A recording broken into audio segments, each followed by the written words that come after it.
మండల ప్రజలందరికీ నమస్కారం. మొన్న జరిగినటువంటి మే 13వ తేదీ జరిగినటువంటి ఎలక్షన్లు చాలా ప్రశాంతమైన వాతావరణంలో మండల ప్రజలందరూ చాలా పద్ధతిగా జాగ్రత్తగా చేసుకున్నారు.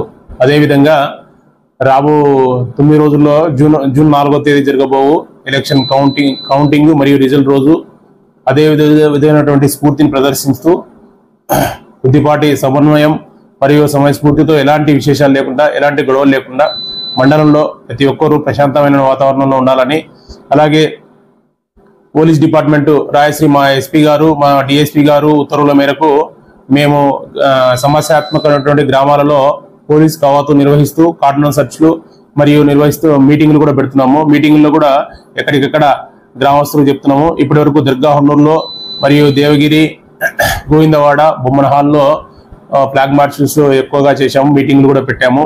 రాబో కౌంటింగ్ రోజు ఎట్టి పరిస్థితుల్లోనూ ప్రజలు గుమిగూడే విధంగా మరియు టపాసులు పేలుస్తూ విజయోత్సవ ర్యాలీలు చేసే విధంగా చేయకూడదని ఎలక్షన్ కమిషన్ చెప్పిన విధంగా టపాసులు నిషేధించబడ్డాయి. అలాగే విజయోత్సవ ర్యాలీలు కూడా నిషేధించబడ్డాయి. కాబట్టి మండలంలో ఉన్నటువంటి ప్రతి ఒక్కరూ పోలీస్ డిపార్ట్మెంట్కు సహకరించి రిజల్ట్ రోజు మరియు తర్వాతి రోజు ఎలాంటి అవాంఛనీయ సంఘటన జరగకుండా ప్రశాంతంగా ఉండాలని మా డిపార్ట్మెంట్ తరఫున తెలియజేస్తున్నాను. Thank you.